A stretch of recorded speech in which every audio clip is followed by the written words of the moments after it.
camioneros iniciaron su viaje con vehículos quemados, recorrido que pretenden finalizar este jueves frente al Palacio de la Moneda. Fuerte caída en la bolsa de valores de Shanghái provocó la reacción en cadena en todo el mundo. En Chile, a la baja en la bolsa, se suma la caída en el precio del cobre y fuerte alza en el dólar. Vocero dice que borrar información de los computadores es un protocolo habitual cuando una persona ya no trabaja en el gobierno, al referirse al equipo que usaba el hijo de la presidenta Bachelet.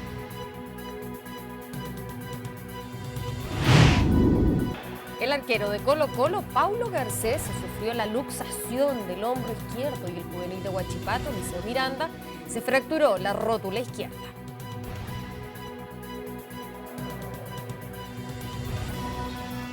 ¿Qué tal? ¿Cómo están? Bienvenidos a la edición central de UCB Televisión Noticias. Hoy, lunes, una exhaustiva investigación para hallar a los responsables de la información filtrada sobre el caso Cabal a los medios de comunicación se llevará a cabo desde esta semana. La indagatoria se une a las pericias que se realizan al computador que usó Sebastián Dávalos, el hijo de la presidenta de la República, Michelle Bachelet, en La Moneda, desde donde fue borrada toda la información. Es uno de los casos por estos días de mayor connotación nacional.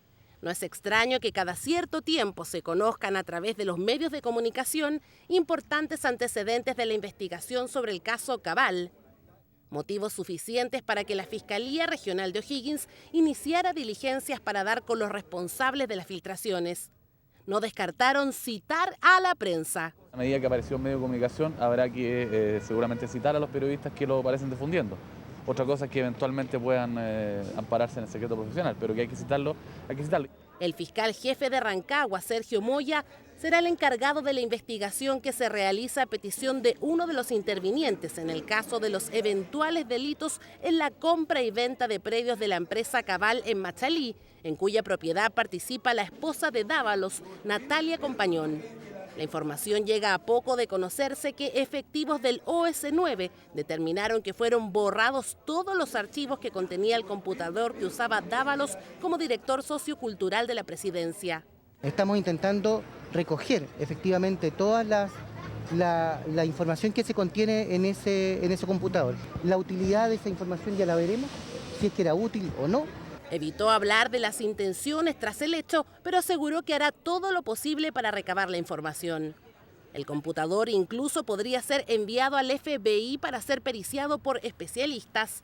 Desde La Moneda le bajaron el perfil al tema. Hay un protocolo que no viene de este gobierno, sino que de mucho antes, respecto de lo que ocurre con la información alojada en los computadores mientras está al servicio de un determinado funcionario.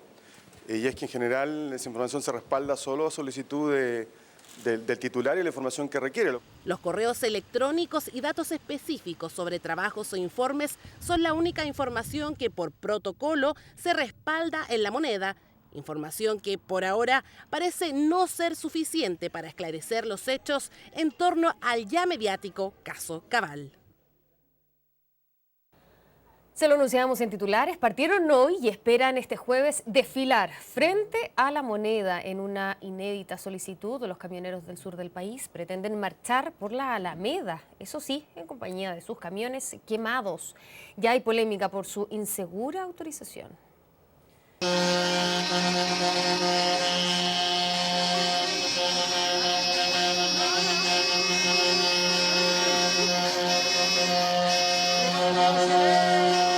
Como la presidenta de la República no quiso venir a nuestra región de la Araucanía, los camioneros vamos a tomar nuestros camiones y nos vamos a ir a La Moneda.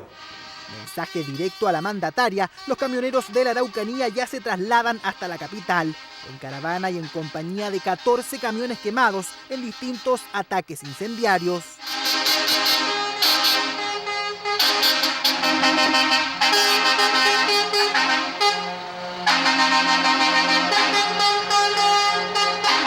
Queremos que un país entero se dé cuenta y comparta el dolor que se vive en la Araucanía. No queremos más matrimonio Lusinger-Macay incinerado. pretenden marchar frente a la Moneda, situación que aún no saben si podrán realizar. La Intendencia Metropolitana teme por el caos que se provocaría en el tránsito.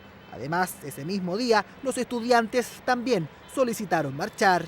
No es posible tampoco que las calles hoy día queden en manos de los encapuchados, sean los únicos que tienen derecho a manifestarse y no aquellos quienes los hacen a rostro abierto exigiendo que el gobierno tome medidas lo antes posible. No aceptamos la discriminación, que a los que le parece simpático al gobierno pueden protestar, pero los que les molesta, a esos no tienen derecho a protestar.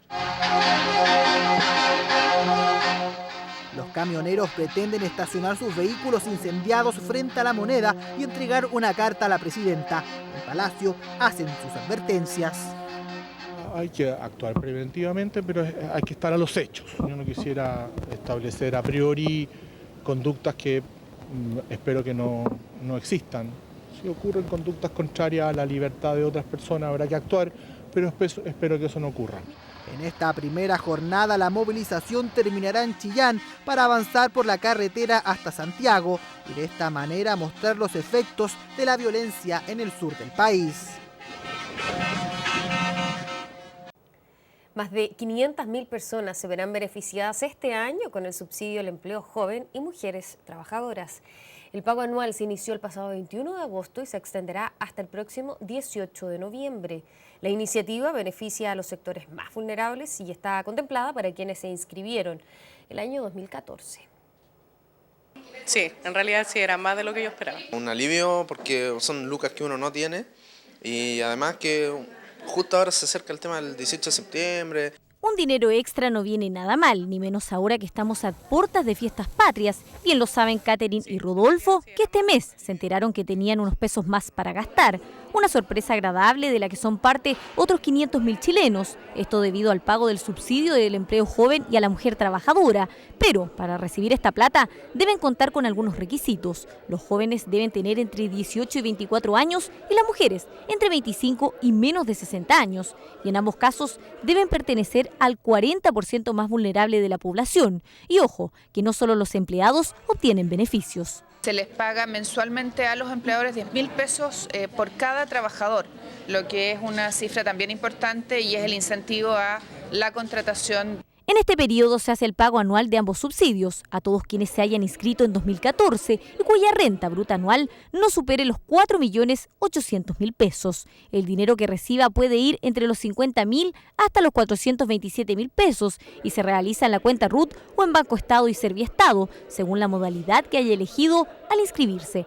El pago que comenzó el 21 de agosto se extenderá hasta el 18 de noviembre. Esto les permite complementar ingresos y, como les digo, favorecer la entrada de jóvenes y mujeres al mercado laboral. Aún hay tiempo para recibir este dinero y gozar de algunos pesos más en el bolsillo. Si tiene dudas y no sabe si es beneficiario, la información está disponible en el sitio web del CENSE, donde puede consultar si también es parte de este beneficio, al igual que Catherine y Rodolfo. Fuera de peligro, pero con un 22% de su cuerpo quemado, se encuentra el chofer del taxi colectivo operado a gas, que sufrió una explosión el fin de semana en Viña del Mar. Expertos puntualizaron los riesgos de este sistema que podría no ser tan seguro para este tipo de locomoción colectiva. Con mensajes de apoyo para Américo Arauz en sus vehículos, los conductores de la línea 153 de Miraflores Alto recorren Viña del Mar, esperando la recuperación de uno de sus compañeros. El pasado sábado había cargado su vehículo con gas tipo GLP en esta estación y al momento de hacer partir el motor se produjo una gran explosión al interior del colectivo. Américo resultó con el 22% de su cuerpo quemado y está internado en el Hospital Gustavo Frique, donde se encuentra estable y fuera de peligro vital. Dice que a veces sentía olor a gas, a veces no. Es que cuando uno carga queda un poco de residuo de gas, o sea, sentí un poco de olor a gas, pero en 5 minutos ya se pasa. El sistema del gas es diferente al de la benzina corta. Cuando uno echa la benzina corta, cuando llega a un tope. Acá esta no, seguía echando la presión, no tenía un corte. En la región de Valparaíso son miles los conductores de colectivos que han preferido este tipo de combustible, mucho más barato que el petróleo y la benzina. Por normativa, solo algunos tipos de autos pueden ser convertidos a gas y deben tener mantenciones cada 6 meses o menos, dependiendo del kilometraje. Y a pesar que los talleres que los convierten deben estar certificados, podrían existir falencias en el sistema. El más complejo es la vía por la cual el gas pasa al estanque. Me imagino yo que esta manguera debería soportar cierta cantidad de presión y no la soportó. Se salió del calzo, que ustedes están mirando acá, ¿cierto? Se salió del calzo y empezó a salir gas. ¿Y ahí cuando echó a andar el auto? Y cuando echó a andar el auto, el chofer echó a andar el auto, explotó. Opinión que coincide con la de los expertos que critican la poca seguridad de esta manguera. Los vehículos que son fabricados para el uso del gas llevan el estanque integrado y asegurado para evitar accidentes. Es una goma recubierta con un corrugado que está expuesta a movimiento. Por lo tanto, si uno ocupa el compartimiento de la maleta y echa alguna carga, podría pasar a llevar esto y el continuo movimiento podría hacer que la goma ceda.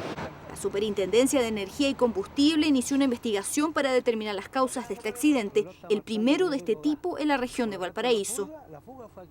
Ahí hubo una falla probablemente de mantención del vehículo, se está investigando. Los sistemas de GLP o GNC que están en algunos taxis de nuestro Gran Valparaíso, de la región, deben contar con las revisiones técnicas adecuadas. Autogasco, la empresa que facilita este sistema a los colectivos, aseguró que ellos solamente proveen los estanques a los vehículos y que los responsables de la instalación del GLP o GNC son los talleres debidamente certificados. Vamos a materia política. Nuevos roces y diferencias con la democracia cristiana surgieron luego que la presidenta se refiriera al proyecto de ley de aborto impulsado por el gobierno. La mandataria justificó la iniciativa señalando que en el país se interrumpen embarazos de manera clandestina. En Chile hay abortos clandestinos y la gente que tiene recursos, ¿no es verdad?, lo hace en buenas condiciones.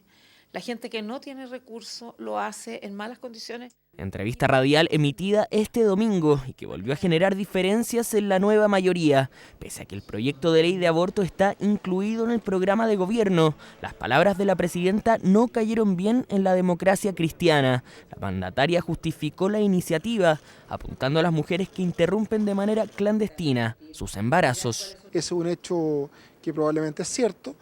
Lo que se discute obviamente es si de ese hecho se llega o no a la necesidad de poder despenalizar o no el aborto en Chile. Respeto a la declaración de la presidenta, he dicho que no estoy de acuerdo en algunas cosas que ella ha manifestado. Diferencias que reflotan a semanas de que el proyecto y sus 3 causales sean votadas en la sala. La democracia cristiana decidió dar libertad de conciencia a sus parlamentarios. Va a haber mayoría para las 2 primeras causales, donde hemos dicho siempre que es más complicado decidir es en el tema de la violación. Y ahí decidir a cada uno de ellos. Yo respeto y entiendo que habrá opiniones disímiles, pero llegará el momento que tenemos que votar. Y ahí simplemente veremos, ojalá que podamos tener los votos. Lo que nosotros esperamos es que haya un debate y una norma legal a la altura de lo que es un país laico. Polémica que también surgió porque los dichos de la presidenta se asemejan a los que en diciembre de 2014 emitiera la exministra de Salud, Elia Molina, palabras que finalmente terminaron por costarle el puesto. Desde la oposición también entraron al debate. Y que hayan hoy día abortos clandestinos es una necesidad mayor precisamente para evitarlo. El Ejecutivo ha fijado su posición y hay una discusión respecto a una de las causales que me parece que es una discusión legítima. Proyecto de aborto que está en su etapa de indicaciones y que será enviado a la sala durante septiembre. Una polémica que podría cerrarse o bien profundizarse dependiendo del voto de los parlamentarios de la ADC. El desplome de la bolsa de Shanghái generó una reacción en cadena afectando a gran parte de la economía mundial, que este lunes registró caídas en los principales mercados de Europa y América. Las consecuencias de la crisis también alcanzaron a nuestro país, con la baja en el precio del cobre y el alza del dólar. Lunes negro para las bolsas en todo el mundo. La desaceleración de la economía china llegó a su punto más bajo desde el año 2007, registrando una caída cercana al 8,5%, una situación que también se extendió en Europa, donde los principales mercados de Londres, Madrid y Frankfurt sufrieron bajas que bordearon el 5%. En Wall Street, en tanto, Dow Jones y Nasdaq mantuvieron la tendencia de los últimos días y cayeron en un 5,8 y un 8% respectivamente. Crisis desatada por la venta indiscriminada de acciones en Shanghái a causa del pánico financiero que sacude al país desde julio y que, a pesar de las medidas adoptadas por el Banco Central que devaluó el yuan en un 5%, sigue en una debacle que podría continuar durante los próximos días. En el cuadro general, no es solo el mercado de acciones quien está en el origen de las preocupaciones. También nos enfrentamos a la reciente ofensiva para hacer más competitiva la moneda devaluándola, algo que seguramente ha provocado que la salida de capitales en julio haya subido. La caída de las bolsas también sacudió a nuestro país, donde el IPSA registró una baja del 2,77%. El complejo escenario mundial provocó además un fuerte descenso en el precio del cobre en la Bolsa de Metales de Londres. El principal producto de exportación nacional se transó en $2,21 la libra, lo que significó un descenso del 3,13% que no se repetía desde hace 6 años. A esto se suma la creciente alza del dólar que esta jornada sobrepasó la barrera histórica de los 700 pesos, aunque las autoridades señalaron que Chile se encuentra preparado para este tipo de situaciones. Esto obviamente es un viento en contra para la economía, pero quiero decir también que Chile es un país que está muy bien preparado para esto.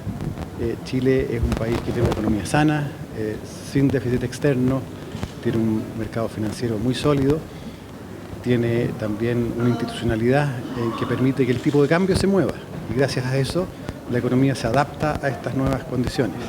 Crisis financiera a nivel global impulsada por la segunda economía del planeta que desesperadamente busca revertir el desplome interno que este lunes se expandió al resto de las bolsas del mundo.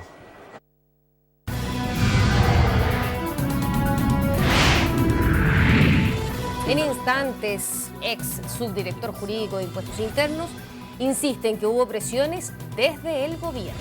Volvemos.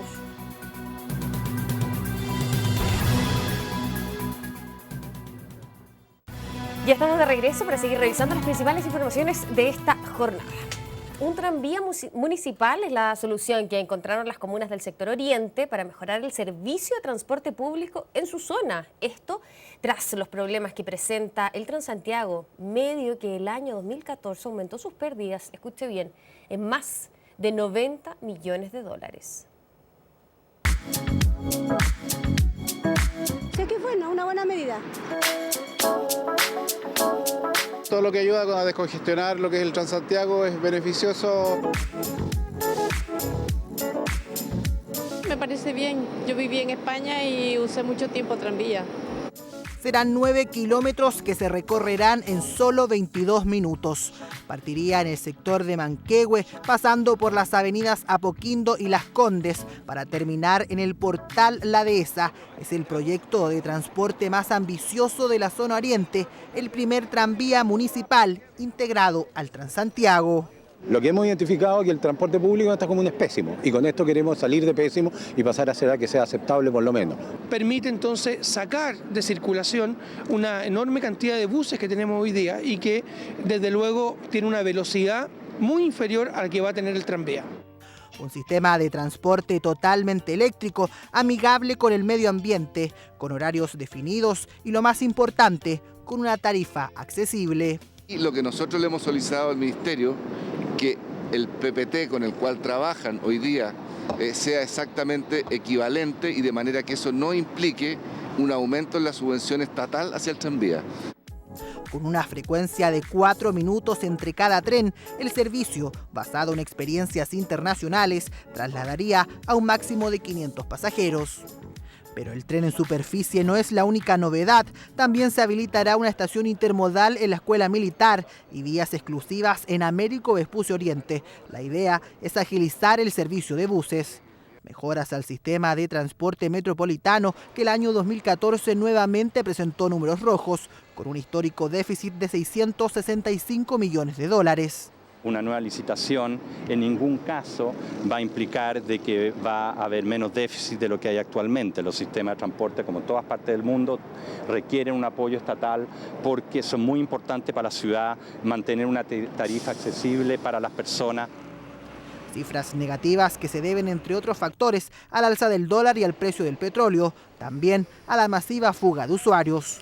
Toda la gente se ha ido al metro porque la calidad del Transantiago está muy mala. Entonces tiene que buscar una alternativa. El ministerio trabaja para disminuir la cifra y a la vez para mejorar el servicio, uno de los más cuestionados por los santiaguinos.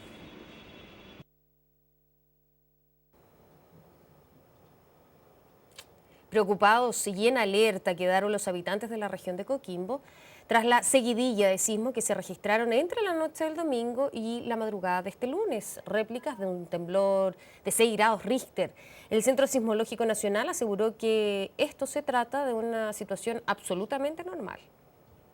¡Oh, se cayó!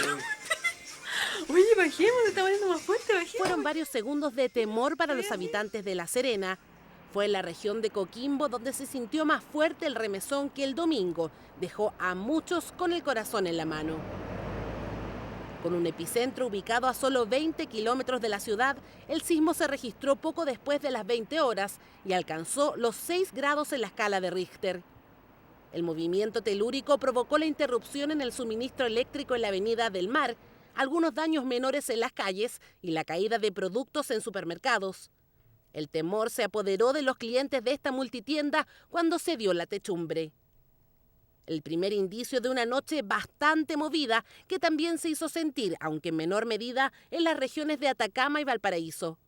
En total fueron 8 las réplicas perceptibles del sismo para los serenenses, la última a eso de las 4 de la madrugada.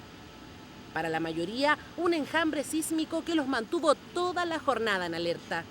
Esta situación ocurre regularmente, grandes terremotos ocurren regularmente, frecuentemente en Chile. Son pequeños deslizamientos de la placa de Nazca bajo la placa sudamericana de esta manera, en el cual ocurren estos pequeños temblores de magnitud 6 y sus respectivas réplicas.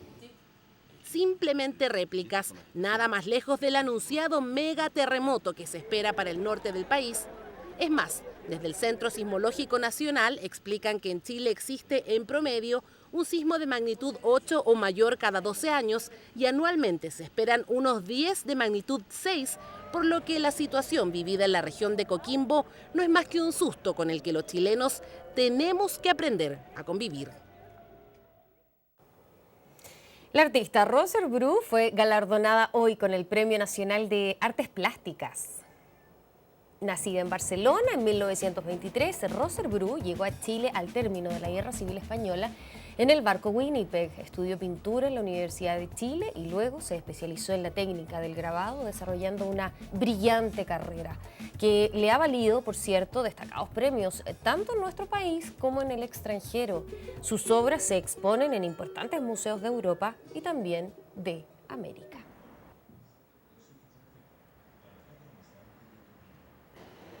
Vamos a materia internacional. La mayor crisis migratoria se registra en Europa. Solo este fin de semana, más de 4.400 personas fueron rescatadas por Italia desde el mar Mediterráneo. 800.000 extranjeros recibiría Alemania. La crisis migratoria en Europa sigue en aumento. Solo en la frontera entre Macedonia y Grecia, 42.000 personas han intentado ingresar desde junio pasado. Un 80% de ellos refugiados procedentes de Siria, Irak o Afganistán. Y en Italia la situación es prácticamente incontrolable. Italia y Grecia solicitaron por su ubicación geográfica una ayuda urgente para crear zonas de acogida para los refugiados. A 20 podrían ascender el número de víctimas del accidente del avión que se estrelló mientras participaba en una exhibición en Shoreham, Inglaterra, el sábado pasado. El avión militar participaba en el show aéreo cuando se estrelló sobre la carretera, generando una bola de fuego que alcanzó varios vehículos. Oficialmente son 11 los fallecidos, decenas de heridos, mientras que el piloto se mantiene internado en estado crítico. Radicales del Estado Islámico dinamitaron el milenario templo Baal en Palmira, Siria, que fue construido en el año 17. El Observatorio Sirio para los Derechos Humanos confirmó los daños irreparables en la estructura del templo. Los fanáticos del ISIS se tomaron Palmira en mayo pasado y utilizaban el anfiteatro romano de la ciudad, próximo al templo, para realizar ejecuciones masivas de prisioneros rebeldes. El fiscal nacional Sabas Chaguán nombró al actual fiscal regional metropolitano Oriente, Alberto Ayala, como nuevo fiscal regional de Antofagasta. Ayala, quien sonaba como favorito para ocupar el cargo, fue designado pese a que actualmente es objeto de una investigación por presuntas filtraciones al Ministerio del Interior de informaciones relativas a la indagatoria del caso SQM. El fiscal regional metropolitano Oriente, junto con reiterar su disposición a colaborar en la causa en su contra, agradeció su designación como nuevo jefe de Antofagasta, cargo que asumirá el próximo 10 de octubre, cuando el fiscal Cristiano Aguilar cese sus funciones.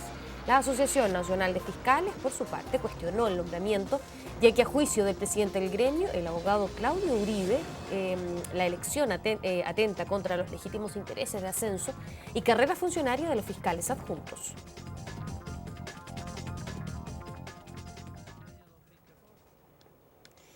Ya ponga atención a lo siguiente, porque el vocero de gobierno se desdijo de los comentarios que hizo el viernes pasado, luego que el ex subdirector jurídico del Servicio de Impuestos Internos asegurara que Michel Jorrat recibió presiones desde los ministerios del Interior y de Hacienda para no investigar en el caso Sokimich. Cristian Vargas, en tanto, insistió que el gobierno debe hacerse cargo de las denuncias que se han hecho públicas. ¿Quiere que le diga una opinión? Me llama la atención que algunos denuncian presiones cuando se van y no antes. Yo no me puedo hacer cargo de eso. Fue la respuesta enfática del gobierno luego que la noche del jueves el ex subdirector jurídico de Impuestos Internos asegurara que a través de presiones de carácter político se intentó instrumentalizar al servicio para evitar la presentación de querellas.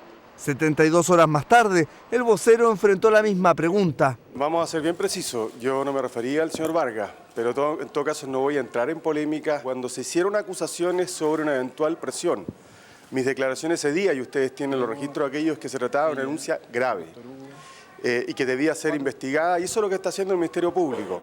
Una denuncia que Vargas reiteró este jueves en entrevista con Radio Bio Bio. El ex encargado de detectar eventuales delitos tributarios en el marco del caso Penta Sokimich respondió al vocero de gobierno con respaldos como correos electrónicos y entrevistas en las que denunciaba supuestas presiones cuando aún ejercía su cargo. Que un hecho no configure delito no implica que no sea de la mayor gravedad. El gobierno, los políticos, tienen que hacerse cargo del problema fundamental de las actuaciones que se han denunciado en este caso. Pese a que Vargas insiste en que hubo presiones de Interior e incluso del nuevo titular de Hacienda, el fiscal nacional Saba Chaguán descartó citar a declarar al ministro Rodrigo Valdés, asegurando que no cometió un ilícito al frenar la presentación de una querella el mismo día en que asumía el cargo. Yo ya me referí al tema de impuestos internos el viernes y creo que ya no tengo nada más que decir. Y es muy importante que los políticos no le demos lecciones ni intentemos pautear ni a impuestos internos, ni al Ministerio Público, ni a los tribunales de justicia. Queremos y creemos que las instituciones deben funcionar bien, haciendo justicia con igualdad de trato para todos. Una acusación que para el gobierno y los parlamentarios es de suma gravedad y que seguramente comenzará a esclarecerse a partir del 14 de septiembre, cuando comiencen las formalizaciones en contra de Giorgio Martelli y otras 13 personas vinculadas al caso Penta Sokimich. Recuerde visitar ucbmedios.cl y podrá ver nuestros contenidos en cualquier parte y a la hora que usted quiera.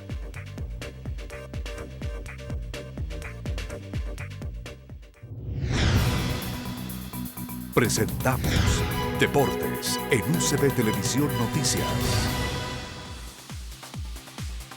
¿Cómo está? Muy buenas noches. Comenzamos nuestro bloque deportivo con lo que ocurrió en una accidentada fecha del fin de semana, como por ejemplo en esta cuarta fecha donde en el partido de Wanderers hubo un choque precisamente entre dos jugadores de Santiago Wanderers, donde el que sacó la peor parte fue Andrés Robles. Por ejemplo, aquí está el primero donde le llega un cabezazo y chocó con un ex Santiago Wanderers, eso es lo que quería decir, que es Gonzalo Barriga. Fíjese que Andrés Robles terminó con fractura nasal y Gonzalo Barriga con un corte que le impidió concluir el encuentro. Nos vamos con lo que ocurrió con Huachipato, ¿les parece? En un partido donde fue la peor lesión del fin de semana. Porque seguimos revisando la imagen aquella, donde esto es característico del fútbol y por eso es que muchas veces uno se da cuenta que los jugadores saltan con los brazos arriba para protegerse estas zonas. Intervención va a necesitar Andrés Robles para su fractura nasal. Eliseo Miranda dijo lo siguiente: voy a buscar al defensa, me quedé pegado con el zapato en el pasto, con la velocidad que iba no pude frenar y sentí algo en mi rodilla, sentí que la rótula estaba en el muslo. Esa fue la afirmación que dio a un periódico nacional. Sufrió inmediatamente Eliseo Miranda, joven delantero de Huachipato, que sufrió una fractura en el polo inferior de la rótula de la rodilla izquierda. Es uno de los más graves, porque seguramente va a estar un par de fechas sin poder estar en el campeonato nacional. Este tipo de lesiones está alrededor de por lo menos unos 2 meses para poder volver. Lo de Garcés seguramente se va a perder el resto del campeonato, porque por lo que él juega, por lo que él necesita en su puesto, es esta lesión al sector de la articulación del hombro, donde sufrió una luxación precisamente del hombro izquierdo, y fíjese que Pablo Garcés fue reemplazado por Justo Villar. Súmele a lo de Martín Rodríguez por el planchazo de Cristian Oviedo, súmele también a lo que ocurrió en el partido de la Católica con Michael Río. Nos vamos con la fecha, con los goles, ¿les parece? Los revisamos. Colo-Colo más puntero que nunca, 4 partidos ganados del 2010 que no se conseguía esto, y del año 2000 con Fernando Morena, que Colo-Colo no tenía un arranque tan espectacular. Aquí está el único gol del partido cuando se le complicaba el encuentro, porque usted sabe, Nelson Acosta plantea bien los partidos y además tuvo a Rodrigo Naranjo como una de las grandes figuras. El único gol del encuentro lo marca el Chupete, Humberto Suazo, que está poco a poco recuperando su nivel, todavía le resta encontrarse, pero es un jugador importante. Colo-Colo, como les decía yo, está primero con 12 puntos. Este palo de Paredes fue otra de las acciones que se vivió en el Estadio Monumental con el arbitraje de Enrique Oces. Nos vamos, ¿les parece lo que ocurrió con la U? Que sufrió, le costó, pero todo fue fácil porque comenzó ganando en el minuto 3 con este gol de Gustavo Canales tras la mala salida del portero Carranza. Pero de ahí en más, la U no tiene fútbol, está jugando mucho al pelotazo y además sufrió la lesión, a propósito de lesiones, de Gonzalo Espinosa, que tuvo un golpe en aquel partido. Y nos vamos también con la Universidad Católica, que fue quien cerró esta jornada dominical. 2-1 derrotó a la Universidad de Concepción. Primero en marcar Carlos Lobo, jugador muy joven de la cantera, 30 minutos, marca su primer gol en el fútbol profesional. Mar González, un buen gol para el jugador nacional, que a lo mejor puede pedir perfectamente selección. Y después Huentelaf decretó el 2-1, triunfo entonces de la UC, que está cuarta con 7 puntos en el torneo nacional. Nos vamos con lo que ocurrió con el Arsenal de Alexis Sánchez. Empató 0-0 en el partido del día lunes. Alexis jugó todo el encuentro y esto es parte de la tercera fecha del campeonato, donde el líder es el Manchester City y el cuadro de Alexis Sánchez. El Arsenal, que tuvo algunas ocasiones y que claramente fue el protagonista del partido, fíjese que está en el 9º posición con solo 4 puntos de recién iniciado. También le anularon un gol al cuadro de el Arsenal.